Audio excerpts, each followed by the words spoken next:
Mi hijo me habló sin mirarme a los ojos. A partir de ahora, mamá, el banco va a transferir tu jubilación directamente a mi cuenta, dijo, mientras revisaba su teléfono. No necesitas dinero, solo un rincón para morir. La cuchara que tenía en la mano cayó al suelo. El sonido del metal contra la baldosa me pareció un disparo. Intenté responder, pero las palabras se atascaron en mi garganta. Héctor ni siquiera levantó la vista. Siguió tocando la pantalla del teléfono como si estuviera hablando con un desconocido. Y yo, por primera vez en 70 años, sentí que mi propio hijo había borrado mi existencia de su vida. Tragué en seco, recogí la cuchara y me quedé de pie frente a la estufa. El guiso que preparaba para los dos seguía burbujeando, pero el aroma que siempre me había reconfortado ahora me revolvía el estómago. La casa, mi casa, me resultó ajena de pronto. Esa noche, mientras el reloj marcaba las 11, me quedé sentada en la oscuridad del comedor.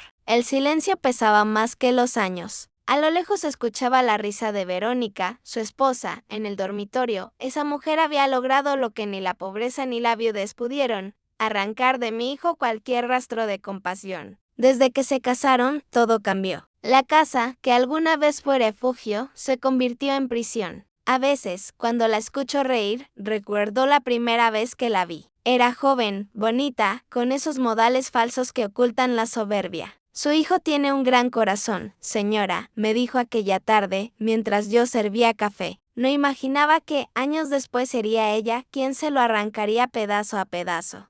Pero antes de continuar, quiero hacerte una invitación muy especial. Suscríbete al canal y deja tu me gusta. Esto me ayuda a ver que me apoyas y disfrutas de mis historias. Y comenta aquí abajo desde qué ciudad nos estás viendo ahora. Continuemos.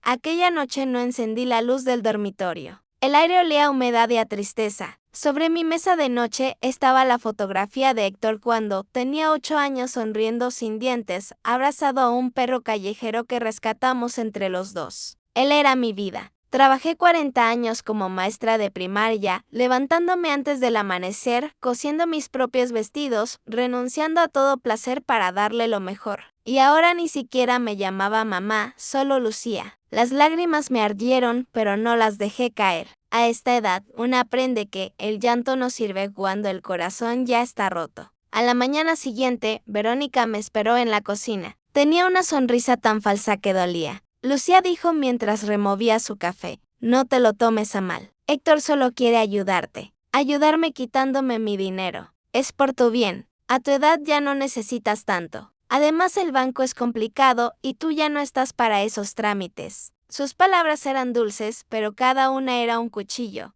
No te preocupes, querida, le respondí con calma. No me ofendo. Ella sonrió creyendo que me había domado. No sabía que, detrás de esa calma había algo nuevo, una determinación que ni ella ni mi hijo conocían. Durante el día fingí normalidad. Hice mi cama, barrí, cociné. Pero mientras lavaba los platos, una idea empezó a tomar forma en mi mente, pequeña, sutil, peligrosa. No iba a gritar ni a llorar, no iba a pedir nada, simplemente iba a hacer algo que ellos nunca esperarían de mí.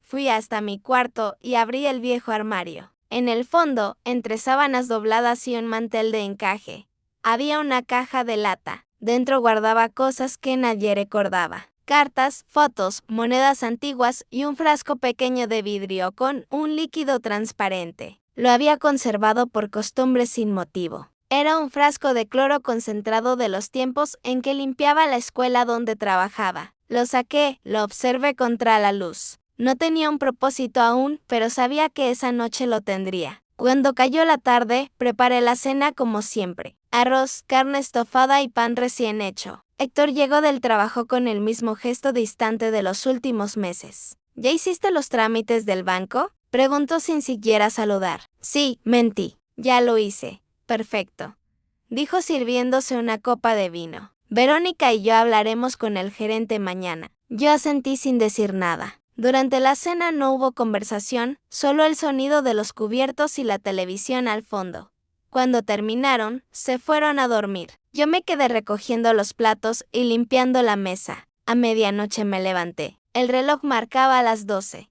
El silencio era tan profundo que podía oír mi respiración. Fui a la cocina, abrí el refrigerador y me quedé mirando su interior iluminado. Dentro, sobre la bandeja del medio, puse un plato cubierto con papel aluminio. Encima el postre favorito de Héctor, flan casero, y junto a él una jarra con agua. Todo parecía normal, pero en el fondo, bajo una envoltura de plástico, escondí los documentos del banco, las copias de los formularios que él había falsificado para transferir mi pensión. Los había recuperado esa tarde cuando Verónica los dejó sobre la mesa, sin sospechar que yo los reconocería. Ahora descansaban congelados dentro del refrigerador, encerrados en una bolsa con agua sólida.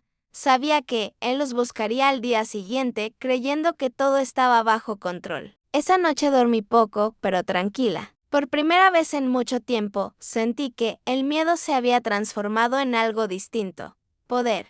El amanecer llegó con su rutina. Pasos, puertas, olor a café. Yo estaba sentada en la cocina cuando Héctor abrió el refrigerador. Todo fue cuestión de segundos. Primero el silencio, después un golpe seco, el sonido de vidrio chocando contra el piso y finalmente su grito. Un grito tan fuerte que hizo vibrar las paredes. Un grito de miedo, no de dolor. Verónica corrió desde la habitación. ¿Qué pasa?, gritó. Héctor solo señalaba el refrigerador temblando. Dentro, sobre la bandeja, los documentos flotaban en el bloque de hielo, perfectamente visibles, con mi firma hallado de la suya falsificada. Encima una nota mía: nunca subestimes a una madre, ni siquiera a una vieja. Me levanté despacio, lo miré a los ojos y dije: buenos días, hijo. ¿Te sirvo café? Él no respondió, solo se alejó pálido, con las manos temblando. Y yo, por primera vez en años, volví a sonreír. El ruido del refrigerador aún resonaba en mi cabeza cuando me senté junto a la ventana. La mañana estaba fría, con un sol débil que apenas alcanzaba a iluminar el jardín. Las manos me temblaban, no de miedo, sino de cansancio. Era el cansancio de toda una vida, de haberlo dado todo y haberme quedado sin nada. El reflejo en el vidrio me devolvió la imagen de una mujer que ya no reconocía. El cabello blanco, la piel marcada, los ojos opacos y, sin embargo, detrás de ese rostro gastado todavía vivía la muchacha que fui alguna vez. La que soñaba con una familia, con un amor sincero, con un hijo que la abrazara sin vergüenza, la misma que creyó que la bondad siempre era recompensada. ¡Qué ingenua fui! Me casé a los 22 años con Samuel. Un hombre de manos firmes y sonrisa fácil. No teníamos nada, solo una habitación alquilada y una radio vieja que siempre sonaba con interferencias. Pero éramos felices. Cuando Héctor nació, Samuel lloró. Nunca lo olvidaré. Sus lágrimas caían sobre el cuerpo del bebé como una promesa. Prometió protegernos, cuidarnos, amarnos y cumplió hasta el último día de su vida. Murió joven, demasiado joven, un accidente en la construcción donde trabajaba. Yo tenía 36 años y Héctor apenas 10. Ese día, el mundo se partió en dos, el antes y el después. El antes olía a pan recién hecho, a domingos en el parque, a risas compartidas. El después olía a tristeza, a factura vencida, a sudor y a lágrimas escondidas en la almohada. Trabajé sin descanso, mañanas en la escuela, tardes cosiendo ropa ajena, noches dando clases particulares. Héctor era mi motivo. Cada vez que lo veía dormir, sentía que valía la pena. Decía que algún día me compraría una casa con jardín para que no vivas en el ruido del mundo, mamá. Y yo le creí. Fui madre y padre, maestra y enfermera, guía y sombra. No hubo cumpleaños sin torta, ni invierno sin abrigo. A veces me privaba de comer para que él tuviera leche y pan. Recuerdo una noche en que se me rompieron los zapatos y fui al trabajo descalza hasta la puerta de la escuela para no ensuciar los pisos de la directora. Ella nunca lo supo, nadie lo supo. Pero mi hijo, mi pequeño Héctor, sí lo vio y me abrazó con tanta fuerza que pensé que nunca se separaría de mí. No sé cuándo empezó a cambiar. Quizás fue cuando consiguió su primer trabajo. Ya no me miraba igual, ya no me pedía consejo. Y yo, tonta, pensaba que era parte de crecer, pero había algo más. Un orgullo que se le instaló en los ojos, un desprecio que no entendía. Dejó de besarme la frente, dejó de contarme sus cosas, comenzó a avergonzarse de mí. La primera vez que me dolió de verdad fue en su boda. Verónica se veía espléndida. Eso no lo niego. Pero durante la ceremonia, cuando el sacerdote le pidió que agradeciera a sus padres, Héctor solo miró a la madre de Verónica. Ni una palabra para mí, ni una mirada, como si yo no existiera. Después, en la fiesta, me sentaron en una mesa al fondo, lejos de los invitados. Verónica me abrazó al irse, fingiendo afecto, y me dijo al oído: prometo cuidar de él. Usted ya ha hecho suficiente. Aquellas palabras me atravesaron el alma. Ya ha hecho suficiente. Era su manera elegante de decir que sobraba. Y desde entonces así me trató, como un mueble viejo que ocupa espacio, como un recuerdo que estorba. Después de la boda, vinieron los años de silencio. Héctor apenas me llamaba. Cuando lo hacía era para pedirme dinero o para preguntarme si podía vender el terreno de su padre. Yo siempre decía que sí, porque pensaba que eso lo haría feliz. Y cada vez que le daba algo, creía que estaba comprando su cariño de nuevo. Nunca aprendí que el amor no se compra ni se mendiga. Verónica fue quien tuvo la idea de mudarse conmigo cuando vendieron su departamento. Dijo que así me acompañarían en mi vejez. Yo, ingenuo, acepté.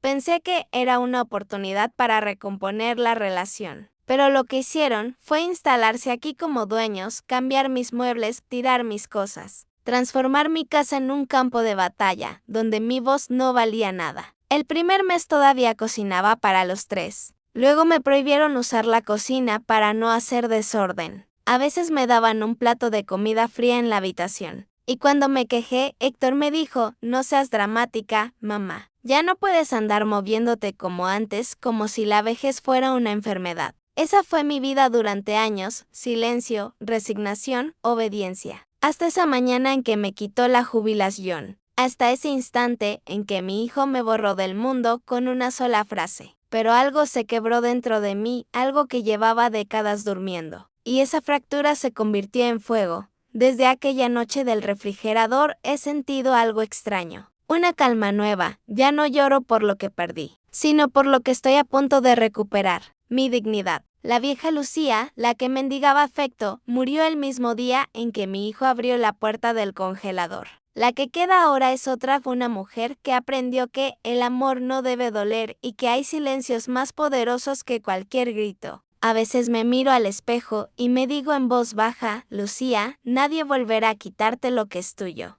Y lo digo sin temblar, con la voz firme. Porque si algo aprendí después de 70 años, es que no hay peor traición que la de un hijo que olvida a la madre que lo enseñó a amar. Y esa lección pienso devolvérsela pronto. Después de lo del refrigerador, la casa se volvió un campo minado. No había gritos, pero sí miradas que pesaban como piedras. Verónica no me hablaba. Cuando lo hacía era solo para dar órdenes. Héctor fingía calma, pero cada gesto suyo era una amenaza. Podía sentir su rabia hervir bajo la piel.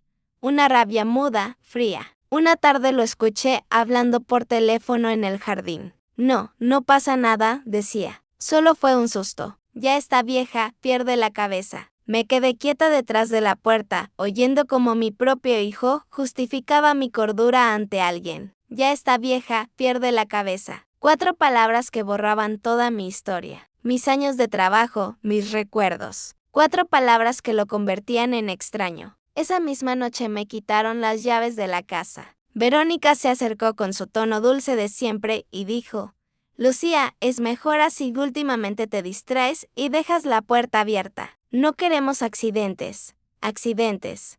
Así le llamaban ahora a mi libertad. A partir de entonces, mis días se hicieron lentos. Desayunaba sola con pan duro y café recalentado. Ellos comían en el comedor, riendo, planeando viajes, hablando de cosas que ya no incluían mi nombre. A veces los oía desde mi cuarto. Sus voces eran como ecos de una vida ajena. Pasaba las horas mirando por la ventana. Desde allí podía ver el árbol de limones que Samuel y yo plantamos cuando nació Héctor. Ese árbol ha resistido tormentas, sequías, podas brutales y todavía da fruto. Cada vez que lo veía, me decía a mí misma: si el árbol sigue de pie, yo también puedo hacerlo. Una tarde escuché que alguien golpeaba suavemente la reja. Era Elvira, mi vecina de toda la vida. Tenía mi edad, el cabello corto y las manos agrietadas por los años de enfermera. La misma mujer que me ayudó cuando nació Héctor, cuando Samuel murió, cuando la vida dolía demasiado. Lucía susurró: hace días que no te veo. ¿estás bien? No puedo hablar mucho, le dije mirando hacia atrás. Me quitaron las llaves. Ella me observó en silencio, comprendiendo más de lo que yo decía. Te dejaré algo en el buzón, murmuró.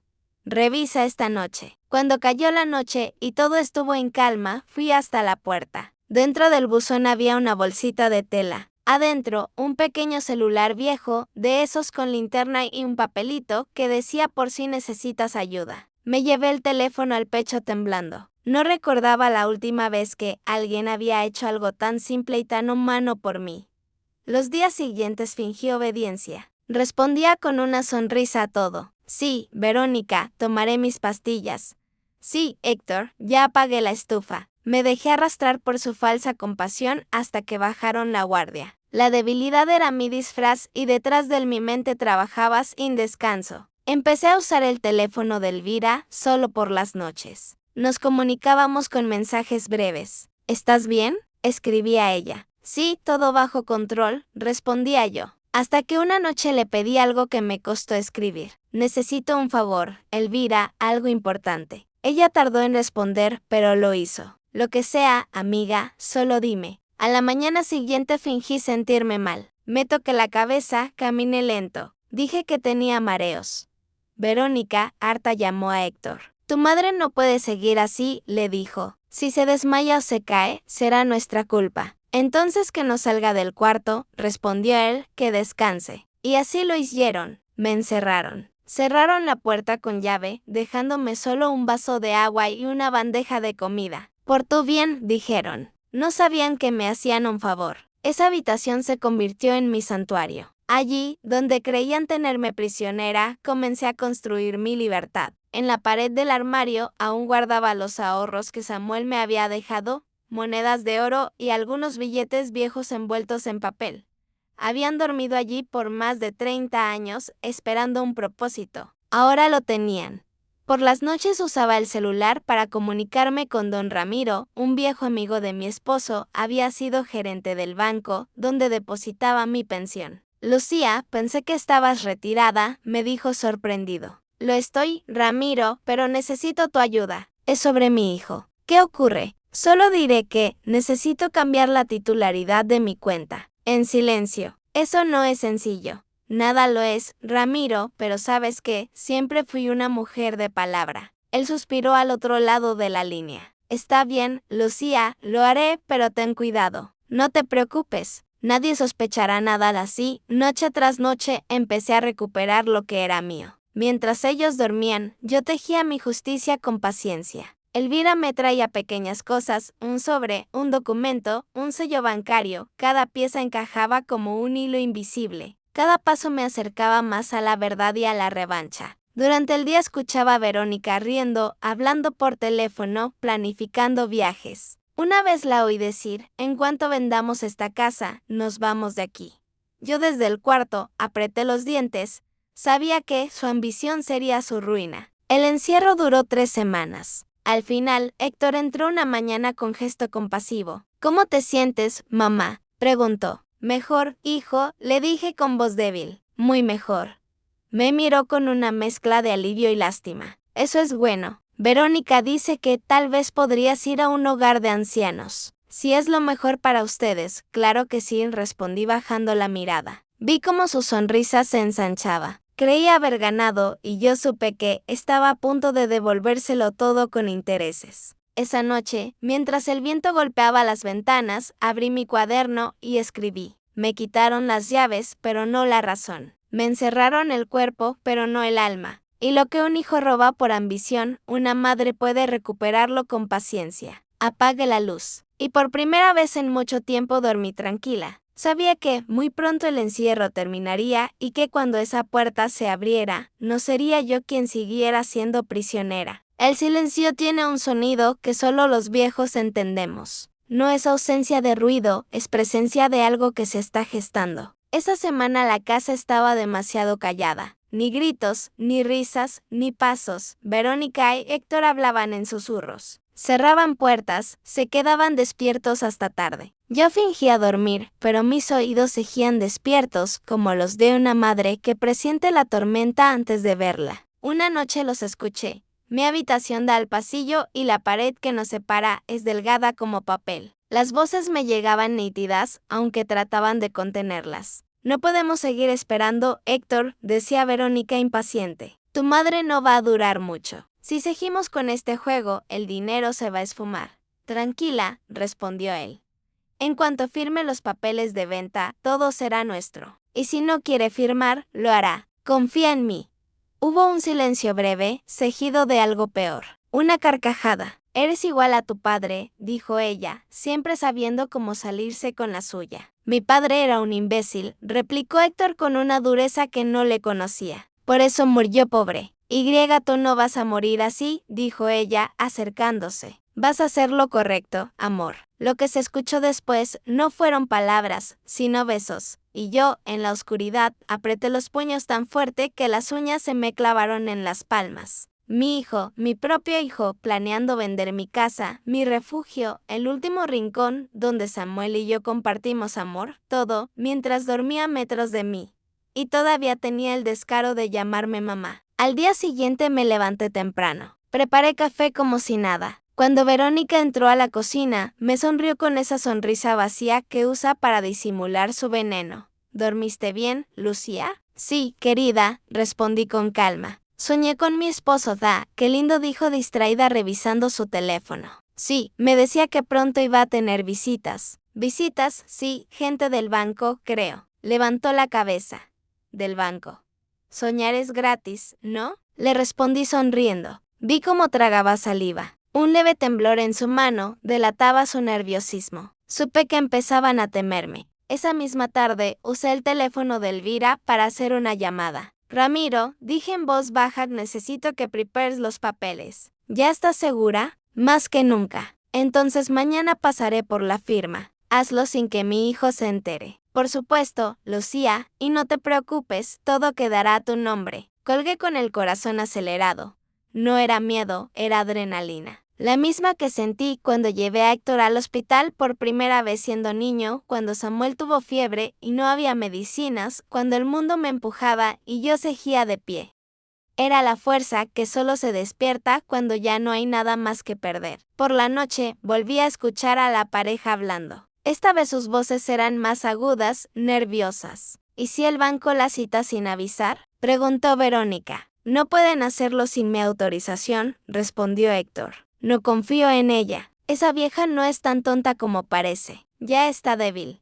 Apenas camina. No tiene idea de lo que pasa. Reí en silencio. Si supieran lo rápido que aún pienso, se asustarían. Si supieran lo mucho que escucho, dejarían de hablar. A la mañana siguiente, cuando Héctor se fue al trabajo, Verónica se quedó en casa. Me llevó el desayuno al cuarto. Un gesto que habría sido amable en otro tiempo, pero que ahora olía a veneno disfrazado de compasión. Aquí tienes, Lucía, dijo. Tienes que alimentarte bien. ¿Qué detalle el tuyo, hija?, respondí usando la palabra hija como un arma. Ella sonrió apenas con fastidio. Dentro de unos días tendremos buenas noticias, anunció. Ah, sí. ¿Qué tipo de noticias? De esas que cambian la vida, contestó girando sobre sus tacones. Cuando se fue, me levanté y escondí el plato bajo la cama. No confiaba en lo que había dentro. El sabor de la comida era distinto, metálico. El instinto nunca me falló y esa vez no iba a empezar. Por la tarde, Elvira se acercó con un sobre.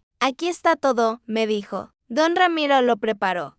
Lo abrí. El documento que transfería la casa a mi nombre con una cláusula especial. En caso de fallecimiento, pasaría a ser propiedad de una fundación para mujeres mayores sin hogar. No a mi hijo, no a su esposa, a otras como yo. Sentí las lágrimas correr por mis mejillas. Gracias, Elvira. No me des las gracias, dijo. Solo prométeme que serás cuidadosa. Siempre lo fui, respondí, pero ahora también seré peligrosa. Esa noche escribí una carta. La dejé sobre mi mesita, bajo el retrato de Samuel. Si un día no despierto, no lloren por mí. No fui víctima, fui testigo de mi propia guerra y la gané sin disparar una sola bala. Luego guardé otra carta en el armario destinada a Héctor. En ella le explicaba que ya sabía todo, que si algún día encontraba esa nota, sería porque lo había perdido todo, exactamente como me perdió a mí. Cuando Héctor regresó a casa, Algo en su rostro había cambiado. Demasiada calma, esa clase de calma que precede a la violencia. Mamá, dijo con voz suave, mañana vendrán del banco. Ah, sí. ¡Qué sorpresa! Solo necesitamos tu firma, nada más. Claro, hijo, firmaré lo que quieras. Sus ojos se iluminaron, creyendo que por fin me había rendido. Me tomó de la mano, fingiendo ternura. Sabía que ibas a entender. Yo le devolví la sonrisa. Sí, hijo, lo entiendo todo. Cuando se fue a dormir, me quedé sola en la cocina, mirando la penumbra. El sonido del refrigerador llenaba el silencio como un recordatorio. Pensé en Samuel, en cómo él siempre decía, hay batallas que solo se ganan cuando el enemigo cree que ya venció. Esa frase me acompañó hasta el amanecer y cuando el sol empezó a colarse por la ventana. Supe que había llegado el momento de poner mi plan en marcha. Antes de dormir recé en voz baja. No pedí justicia ni venganza, solo pedí lucidez. Porque en la vida a veces el castigo más grande no es la muerte, sino el remordimiento. Y esa sería mi herencia para mi hijo. El día amaneció con una calma que me dio miedo. El cielo estaba limpio, el aire quieto y la casa parecía contener la respiración. Héctor había salido temprano al banco acompañado de Verónica. Dejaron sobre la mesa una carpeta de documentos, la misma que, según ellos, pondría todo en orden. Me senté frente a esa carpeta durante horas sin tocarla. Solo la miraba como si mirarla fuera suficiente para entender su veneno. Sabía lo que contenía la venta de mi casa, la cesión de mi cuenta y el cierre definitivo de mi independencia. Era su golpe final. Y lo mejor de todo era que ellos creían que yo iba a dárselo con mis propias manos. Cuando volvieron, la tarde ya se había teñido de naranja. Verónica traía ese perfume caro que siempre me da náuseas y Héctor caminaba con la arrogancia de quien cree que ha ganado. Mamá, dijo él con una sonrisa que me resultó extraña. Hoy es un día importante. Ah, sí, sí.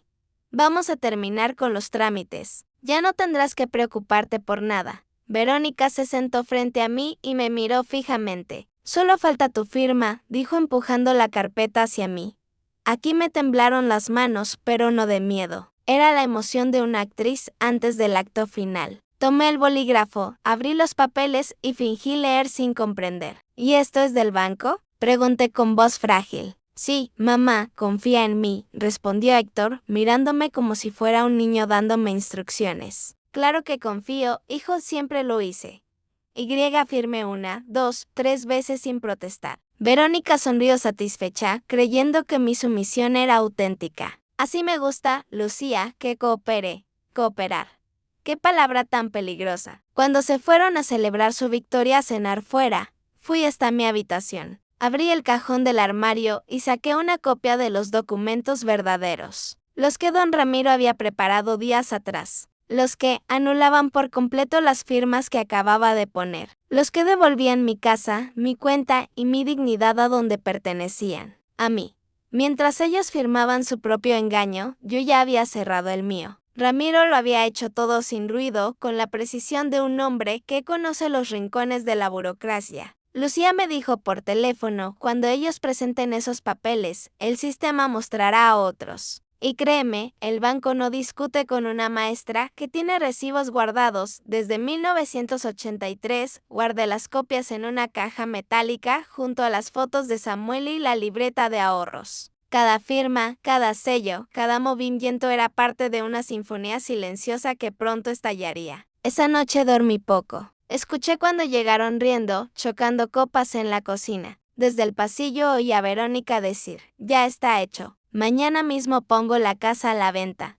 Tranquila, respondió Héctor. Primero me transfieren el dinero. No quiero errores. ¿Y tu madre? Mi madre. Hubo una pausa. Mi madre ya no tiene nada. Cerré los ojos y me prometí que esa sería la última vez que lo escucharía hablar así. Al amanecer, Elvira vino con paso rápido, disfrazada de repartidora. Llevaba una gorra y una bolsa de pan en la mano. Aquí tienes lo que pediste, me dijo entrando en silencio. Dentro de la bolsa había un sobre con sellos notariales, documento registrado, decía en tinta azul. ¿Todo listo?, preguntó ella. Todos nos abrazamos sin decir más.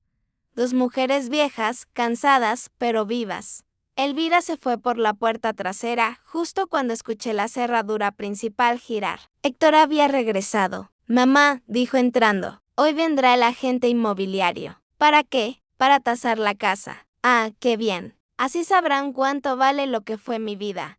Respondí sirviéndome café. Me miró con una mezcla de irritación y desprecio. No empieces, mamá. No lo arruines. Yo nunca arruino nada, hijo. Solo observo. Esa tarde la gente recorrió la casa tomando fotos, midiendo, haciendo preguntas. Yo lo seguía en silencio, mirando cómo sus dedos tocaban las paredes que Samuel había pintado con sus manos, el marco, donde aún se veía su letra, los escalones, donde Héctor dio sus primeros pasos. Era como si un extraño diseccionara mis recuerdos. Cuando terminaron, Verónica firmó unos papeles y salió a la puerta a despedirlo. Héctor se quedó atrás revisando los documentos. ¿Estás contento, hijo? Le pregunté. Por supuesto, esto nos dará una vida mejor. ¿A ti o a nosotros? A todos, dijo sin levantar la vista. ¿Y dónde viviré yo? En el hogar de ancianos que vimos el otro día.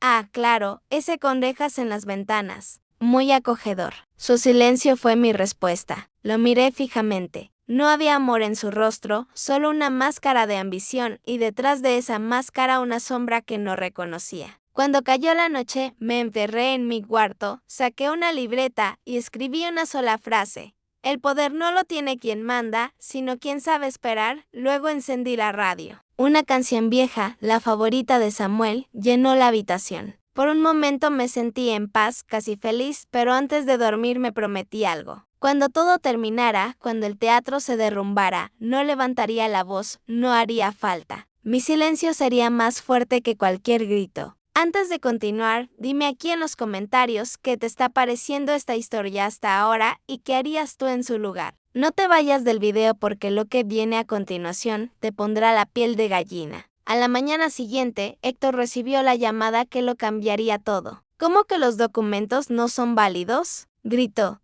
Eso es imposible.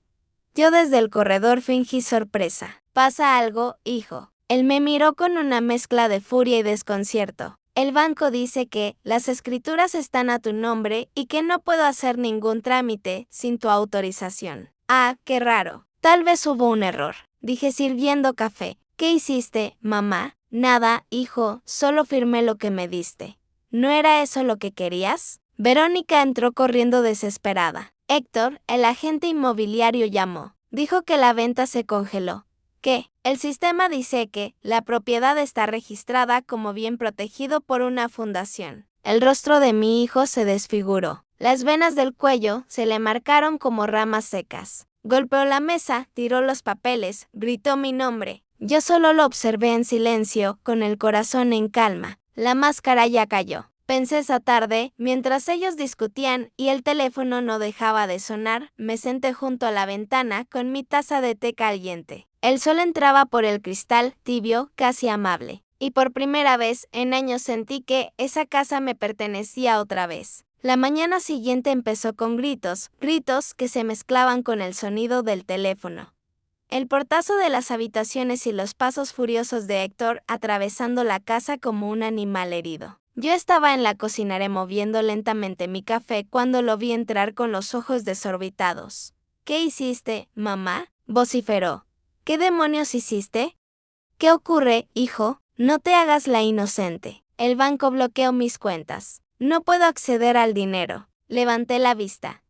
Tranquila. Qué raro, Héctor. Quizás el banco sospechó algo. Tú los llamaste. Tú moviste los papeles. Yo no sé nada de esas cosas, hijo. Ya te dije que estoy vieja y no entiendo de trámites. Sus manos temblaban. Estaba rojo fuera de sí. Verónica entró detrás de él con el rostro pálido y los labios tensos. Nos están investigando, dijo casi en un susurro. ¿Qué? Pregunté fingiendo sorpresa. El banco reportó movimientos irregulares y hay una denuncia por falsificación de firmas. Héctor la miró como si fuera a matarla. Te dije que borrarás todo. Te dije que lo hicieras bien. No me culpes. Fue ella. Esa vieja lo planeó todo. Me reí bajito. No pude evitarlo. Una risa seca que me salió desde el fondo del alma como un eco de años reprimidos. Claro que lo planeé. Les dije mirándolos a ambos. ¿Qué esperaban? ¿Qué dijiste?, preguntó Héctor, incrédulo. Dije que lo planeé, desde el día en que me quitaste las llaves. El silencio fue absoluto. Ni siquiera el reloj de la pared se atrevió a sonar. Verónica fue la primera en reaccionar. No puede ser, murmuró. No tenías cómo hacerlo. Oh, querida, le respondí con calma. Cuando una mujer pasa 70 años resolviendo sola la vida, aprende a hacer muchas cosas. Héctor me dio un paso al frente. Nos arruinaste. Nos dejaste sin nada. No, yo no los arruiné. Ustedes lo hicieron solitos. Tú no entiendes. Era por tu bien. Mi bien, reí otra vez más fuerte. Mi bien no está en el dinero, hijo. Está en no tener que mirar a mi hijo y sentir vergüenza. Sus ojos se llenaron de ira. Por un instante creí que iba a golpearme. Verónica lo tomó del brazo, nerviosa. No te atrevas, Héctor. Cállate, le gritó él, empujándola. Ella cayó al suelo golpeándose el hombro. Yo me levanté despacio, sin perder la calma. ¿Ves, hijo?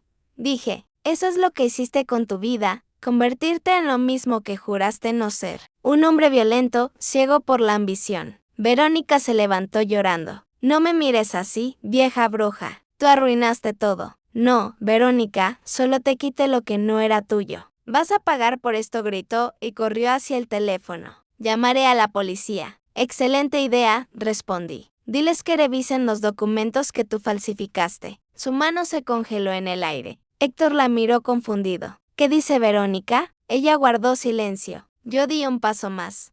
Sí, Héctor, fuiste ingenuo. Ella fue quien firmó en tu nombre los primeros papeles. Fue quien te empujó a usar mi cuenta. Ella quería la casa, no tú.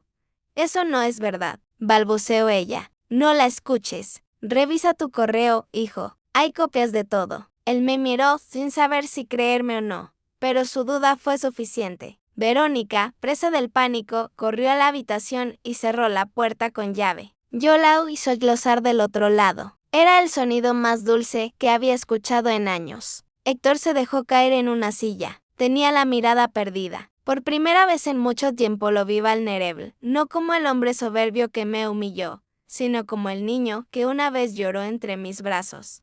¿Por qué lo hiciste, mamá?, dijo en voz baja. Porque ustedes me dejaron sin nada. Yo solo quería ayudarte. No querías adueñarte de lo que construí con mi vida. Y eso no es ayuda, hijo, es robo. Sus lágrimas comenzaron a caer. Y aunque me dolió verlo así, no me acerqué. No, esta vez era su turno de entender lo que es estar solo. A las pocas horas la policía llegó. Vecinos curiosos, sirenas, preguntas. Verónica intentó culparme, pero los documentos hablaban por sí solos. Las firmas falsas, las transferencias, las llamadas grabadas. Todo estaba allí perfectamente ordenado. Ellos habían cavado su propia tumba legal. Los agentes se llevaron a Verónica primero. Ella gritaba, lloraba, maldecía. Héctor intentó detenerlos, pero uno de los oficiales le dijo, usted también debe acompañarnos. Hay denuncias a su nombre. Él me miró antes de salir. Una mirada que no olvidaré. Ni de odio, ni de amor, solo de vacío, como si de repente hubiera comprendido lo que perdió. Cuando la casa quedó en silencio, me senté otra vez frente al refrigerador. Abrí la puerta, dentro cejía el bloque de hielo que usé aquella noche, ya casi derretido, pero aún guardando en su interior un trozo de papel con las primeras pruebas que encontré. Lo saqué, lo puse sobre la mesa y lo observé derrumbarse lentamente, gota a gota. Era como ver cómo el pasado se derretía frente a mí. Tomé el teléfono y llamé a Elvira. Ya está hecho, le dije. ¿Estás bien? Sí, más de lo que estuve en años. Ella guardó silencio y luego preguntó, ¿y ahora qué harás? Vivir, Elvira, solo vivir. Te lo mereces. Colgué y me quedé mirando por la ventana. El árbol de limones seguía en pie. Flores nuevas, brotes frescos, el mismo árbol que plantamos cuando Héctor nació. Me pareció un símbolo cruel y hermoso a la vez. La vida sigue, aunque las raíces estén heridas. Antes de irme a dormir, me miré en el espejo. Por primera vez en mucho tiempo me reconocí. No la mujer débil ni la madre olvidada, sino una mujer que sobrevivió a todo y que, sin derramar una gota de sangre, logró justicia. Escribí una última frase en mi cuaderno. Al final no grité para que me oyeran. Guardé silencio y ese silencio fue mi venganza. Apagué la luz y dormí profundamente, como quien al fin puede cerrar los ojos sin miedo. Han pasado 3 semanas desde aquella mañana. 3 semanas desde que la policía se llevó a Héctor y a Verónica, desde que los gritos llenaron la casa y el vecindario entero se enteró de mi historia. Desde entonces la casa volvió a ser mía, pero no era la misma. El silencio que antes me dolía, ahora me protegía. Era mi escudo, mi paz, mi forma de respirar sin miedo. Cada día me levantaba temprano, preparaba mi café y abría las ventanas para dejar entrar el sol. Las cortinas volvían a moverse con libertad. Los cuadros, antes guardados, regresaron a sus lugares y el aroma de jazmín volvió a llenar los rincones. Era como si Samuel me acompañara de nuevo, caminando por los pasillos, sonriendo en cada rayo de luz. A veces me sentaba en el porche a mirar el árbol de limones. El viento movía sus ramas con una dulzura que me hacía llorar. Llorar sin rabia, solo con alivio. Por primera vez en muchos años, mi vida me pertenecía. Una tarde Elvira llegó con una expresión que no supe descifrar. Tenía los ojos húmedos y el paso lento. Lucía, dijo dejando el bolso sobre la mesa. Héctor salió de la cárcel. Sí, firmó un acuerdo con el juez. Verónica se declaró culpable. Lo exoneraron parcialmente. Asentí sin emoción. No sentí odio ni alegría, solo un vacío sereno. ¿Sabes dónde está?, pregunté. Dijeron que venía hacia aquí. Supe en ese instante que el destino no había terminado conmigo. Anochecía cuando escuché el golpe suave en la puerta. No fue un llamado arrogante ni impaciente. Fue tímido, casi temeroso. Abrí.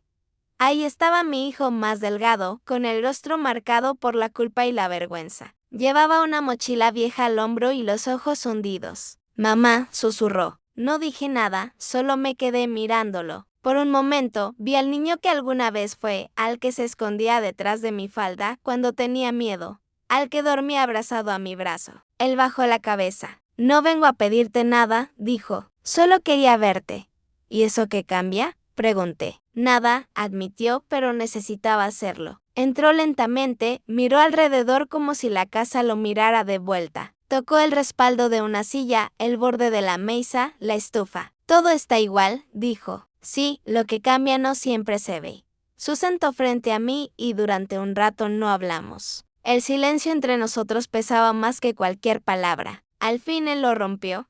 Tenías razón. ¿Sobre qué? Sobre Verónica. Sobre todo, ella. Ella me usó. Mamá, no lo hizo sola. Tú se lo permitiste. Él asintió tragando saliva. Lo sé. Fui un cobarde. Quise tenerlo todo y perdí lo único que importaba. ¿Y qué era eso?, pregunté. Tú.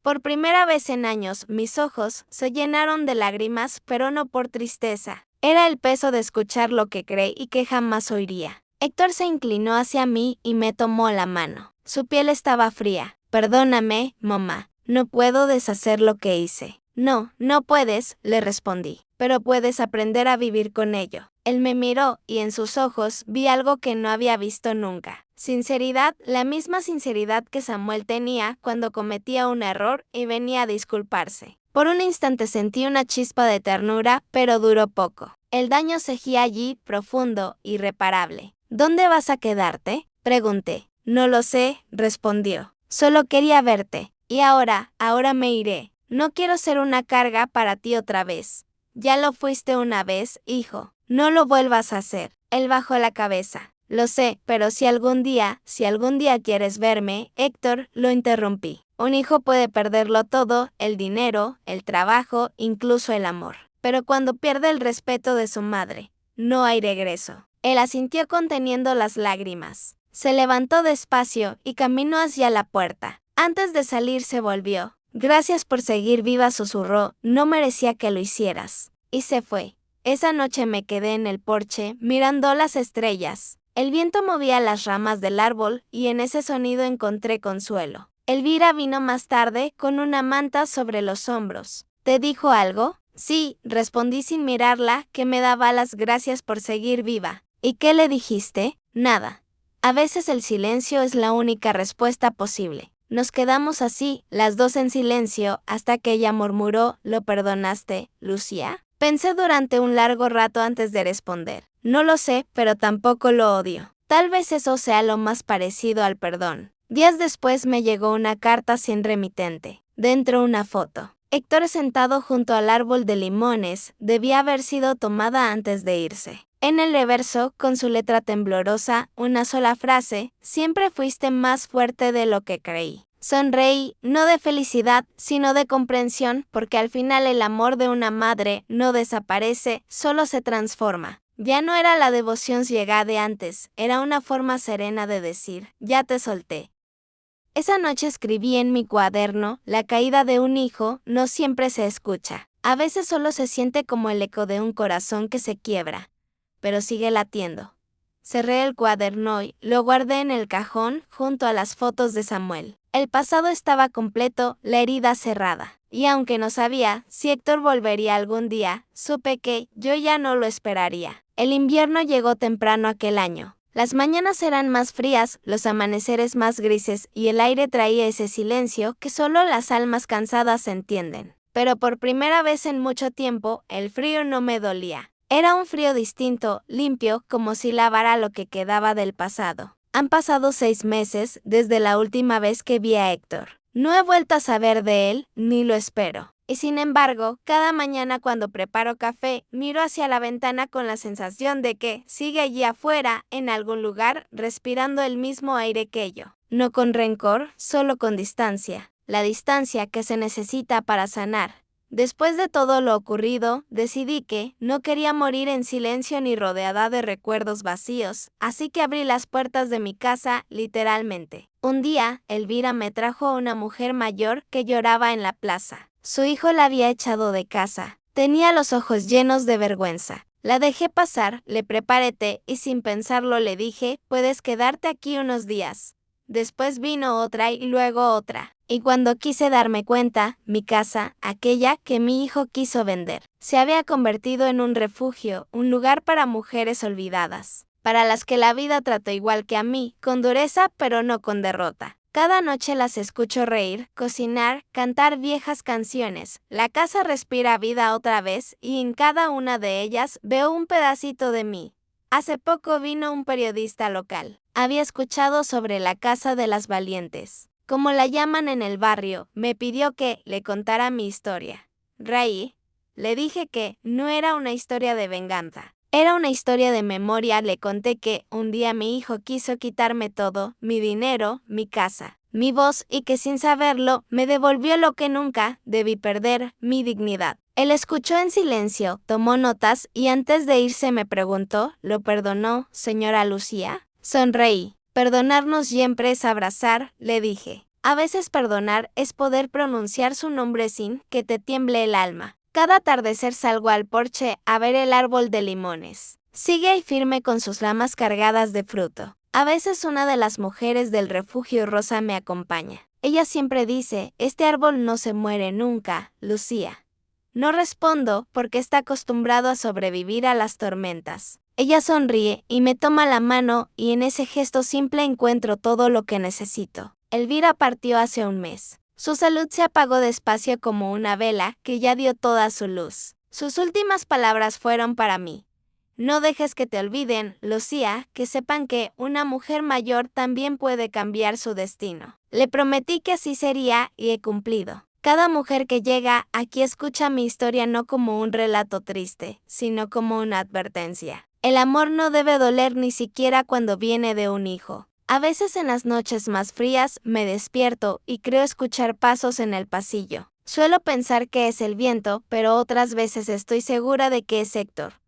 No entrando, no pidiendo nada, solo pasando en silencio para asegurarse de que estoy bien. Y aunque nunca abro la puerta, sonrío. Porque el amor entre una madre y un hijo, aunque esté roto, nunca desaparece del todo. Solo cambia de forma. Hoy cumplí 71 años. Las mujeres del refugio me prepararon una torta, cantaron, me abrazaron y escribieron una frase en una cartulina. Gracias por devolvernos la esperanza, Lucía.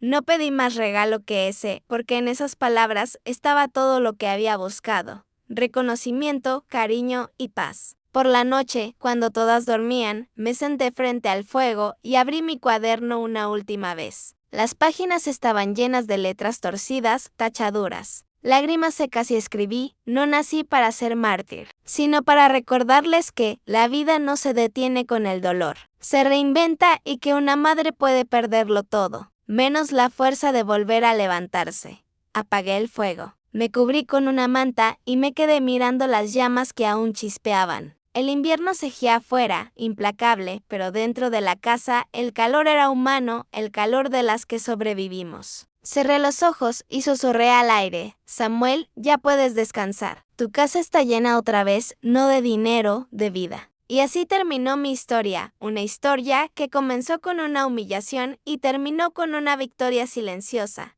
Cuéntame en los comentarios desde qué ciudad me estás escuchando. Si esta historia te conmovió, dale like y suscríbete al canal para seguir acompañando relatos de mujeres que, como yo, aprendieron que nunca es tarde para recuperar la voz.